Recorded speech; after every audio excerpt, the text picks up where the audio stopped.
Our stage 3 of our roux, and the roux is done and it's cooling off.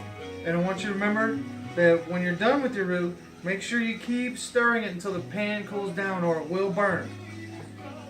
And see how nice and smooth that looks? Good color. So we want to make sure that it's at least the color of chocolate. So today we got milk dud. We'll compare it with that.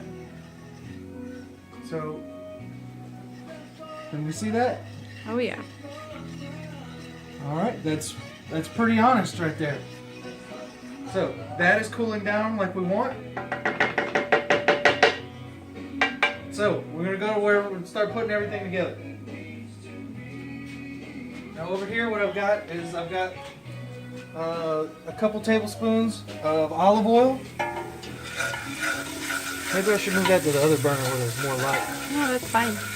And I'm just kind of browning up my garlic a little bit there. And that looks just about right. Oh, that smells amazing. Yes, it does. So remember, what was this class? Mariquois. Mariquois. In she goes.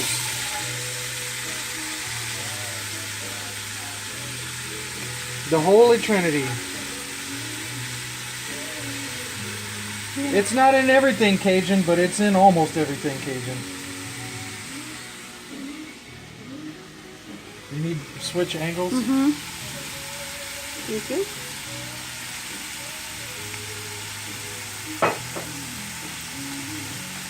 So,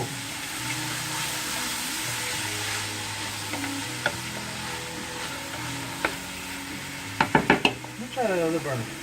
We'll let that get hot while we're messing around over here. So what we want to do right here is we just want to sweat this stuff out. We don't necessarily want to brown it. If I was doing an etouffee or especially a jambalaya, I would start with the onions, and you want to get the onions completely caramelized, like fried onions, and then you move on to the process from there. Maybe we'll make a jambalaya video. But the gumbo, you just want to sweat this stuff out a little bit. So we'll get that. And, yep. So we'll keep it up medium high or so.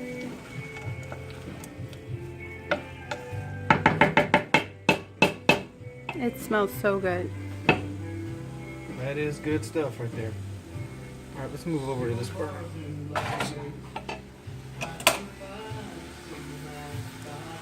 I think you can see a little bit better. Maybe I can. It's fine. No, you're good. You're good. There we go. Like I said, you're not trying to brown this, you're just trying to sweat them out. So where your vegetables kind of start to get a little translucent.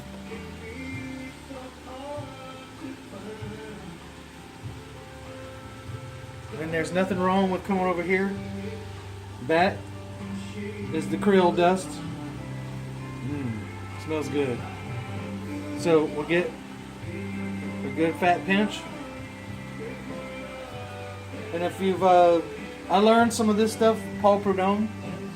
Cajun cooking, it's very important to season in almost every step that you go. So two big pinches of Creole seasoning. Use whichever one you want. You don't have to buy mine. 2 big pinches equals about a teaspoon. About a teaspoon. You want to demonstrate that? If you I'll want me take the to, I camera. can. You can demonstrate. Here. Okay. I'll get over here. So, Okay, show so 'em. half a teaspoon is about a good, a good pinch. And so like that much in your palm and half a teaspoon. And that was a There you good go. fat pinch. And same thing with like half a tablespoon. It's a really fat pinch. It's pretty much, my palm isn't like super huge, but it's about half a palm and half a tablespoon. See? There you go. That's it for me. Cool. Let's see if I know how to do that. Oh, Biscuits, sorry. you're gonna go right there? No, I'll come over I'll do here it with because your salt. drums are in the way.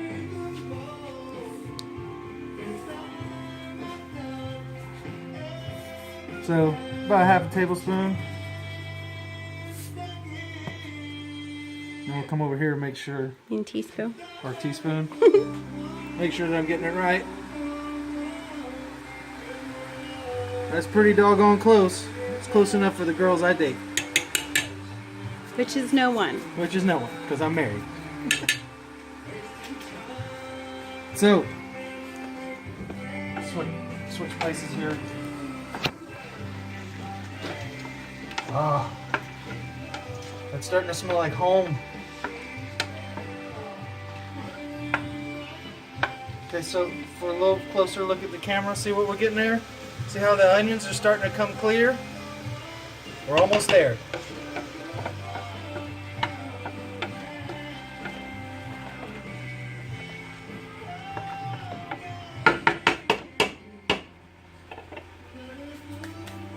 So, when we get ready, we'll add our chicken and sausage to this and let that get hot.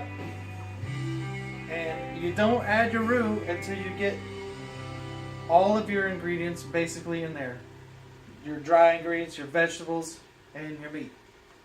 So once all that's in there, then you'll put your roux on top of that. Then you'll add your stock or water. Some people use chicken stock. Some people just use straight up water. Today we're going to use water. And I'll show you how I get around that.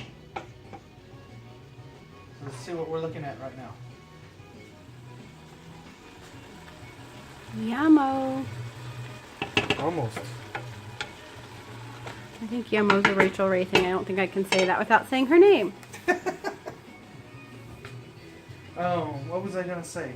You distracted me with the Rachel Ray I'm thing. sorry, I said Yummo. I'm positive that's where I got that from. Oh, back to the okra thing. You would not put your okra in now. Do not do it here. If you're gonna put okra in your gumbo, don't do it here. Do it towards the end. If you do it here, you're gonna cook it down, and it's gonna make your gumbo slimy. Don't do that.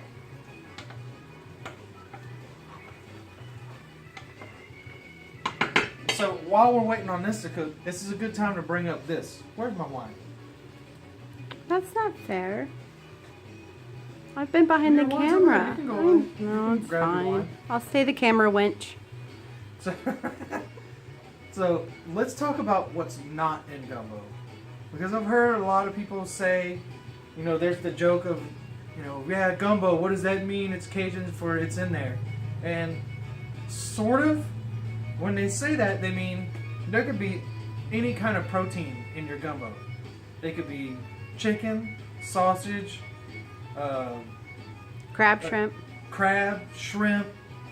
Probably wouldn't want to do fish, but you could do that. It'll just fall apart. You save fish for other things like a saskala or something like that. One thing that is definitely not in gumbo. There is no corn in gumbo. Not ears of corn, not chunks of corn, not kernels of corn. Ever. Okay? Ever. There's no corn in gumbo. Just like there's no crying in baseball. What else is not in gumbo? There is not ever tomatoes. Tomatoes. As I usually say. I have to force myself to say tomato now. Because I've been saying tomato for so long. That's Creole. Cajun. We say tomato. There's not tomatoes in gumbo. Also, that Disney video that went around that had a gumbo recipe, that's not gumbo. And I hope y'all didn't watch that video and have no idea what I'm talking about, because that was horrible. I don't even know what that was. Right, here we go. So here we're starting to get where we need to be right here. You don't want to cook it down to nothing, but you want them to start to get translucent. Translucent.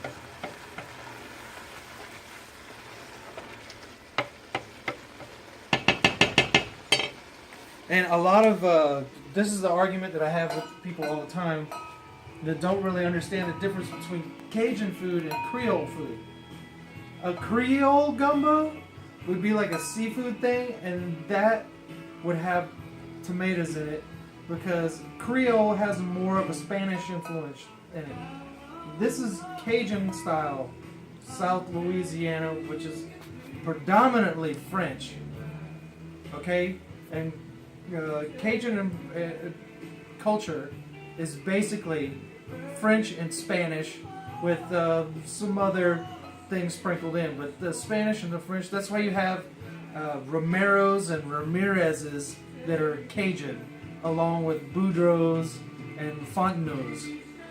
Okay, so that's how you get that Cajun culture. So as you get closer to New Orleans, where Creole is more of a thing, and there's more of a Spanish influence and an influence from, say, the Caribbean, that's when you start to see tomatoes and things.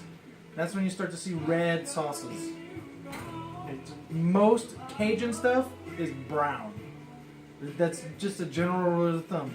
Boudin is brown, jambalaya is brown, your gumbo is brown. The stuff is brown. When you get towards New Orleans, things start to have a red color. So that's why people say Cajun food. Oh, it's got no. Cajun gumbo does not have corn or tomatoes in it. Don't do it. So that was my rant for that. So we're there. Now the bell peppers are starting to cook and they're starting to come apart. This is why we want to add our meat now, because this stuff is going to still cook while our meat's in there.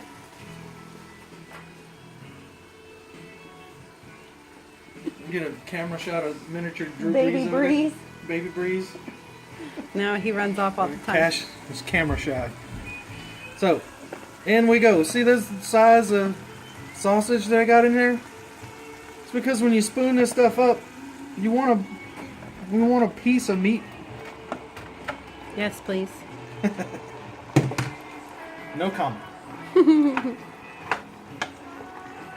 Okay, so we'll lift those vegetables up off the bottom. And see how it's got them kind of. See if you look at it. How it's got it's almost got its own little sauce starting to happen right there because it's starting to break down. See that? Now this is important because some people just make gumbo and they throw stuff together and they don't pay attention to the steps. There's things that I'm looking for. That texture out of the vegetables is what I want when that meat goes in.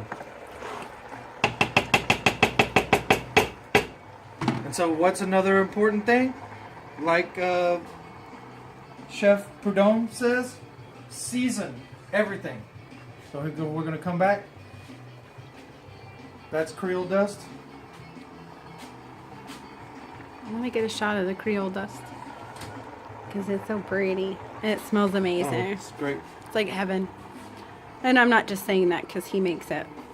It really does smell like heaven. Big fat pinches. Which, how much is a big fat pinch? A teaspoon! There you go. Well, half a teaspoon's one pinch. So two is 1 teaspoon.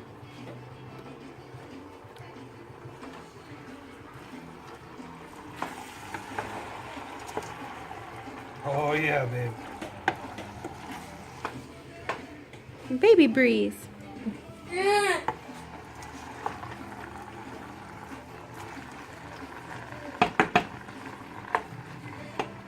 Cool.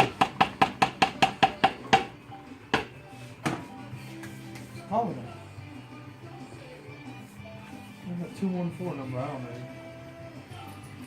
So we've got that going. So the next thing that's going to happen, we'll do a little quick jump cut here.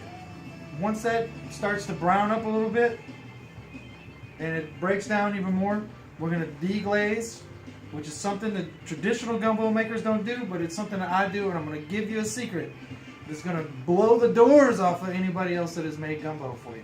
So we'll be back with that in just a second. Alright, so here we go. This is all starting to break down now. Vegetables are starting to break down. Everybody's getting happy in there. They smell happy. It's starting to smell like gumbo right there. So now, we shouldn't really have a glaze at the bottom, but we're going to treat it like a glaze. Cup of red wine. Now this is one of the ways that I do it. Okay? If people wonder how I get. I'm not going to show you all my secrets, but I'll give you a couple of good ones. So we'll put that away. And then, Just ignore that, everybody. It's fine. They'll live. You're gonna give that? Okay. Soy sauce. About 1/4 cup. That's soy sauce. Now let me tell you why I'm using soy sauce. I can't believe I'm giving you this secret. I can't either. I'm shocked and appalled. Okay, the soy sauce is in there because even if you're using chicken stock or something, you would be salting this. Salt. Soy is already salty and it's already got a really good flavor to it that you don't notice. It's not like you taste gumbo and you're like, oh, there's soy sauce in there. You just get a pleasant level of salt flavor without it being overpowering. It mixes well with the velvety texture of the roux. Yes. So look in here. Look at what we got. That looks almost like stew, right?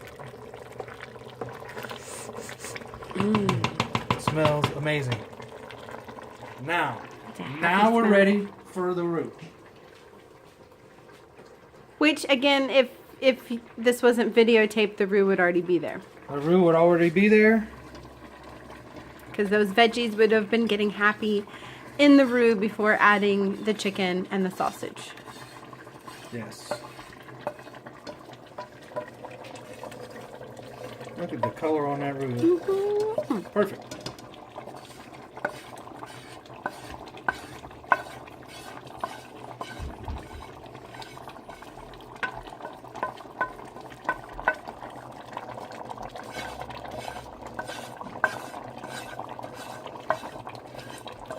I love the sound. There's something soothing about the sound of bubbling. Oh yeah, something bubbling on the pot. Bubbling On pot, the stove. bubbling brook, a hot tub. You know, if it's bubbling, it's soothing. Yeah.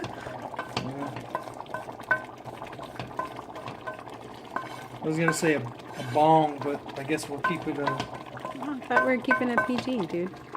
Yeah. All right. What the frack? So the roux is in. Look at that. Mm-hmm. It's so pretty. So we want to be careful right here, because right here, important. It will try to stick. So you can use chicken stock, whatever. I'm using water, and that was probably about a quart. So now everybody's settling down. See how thick that is? It's probably still a little thick. A little bit more water. Alright, we want to get that hot. Hot. Hot.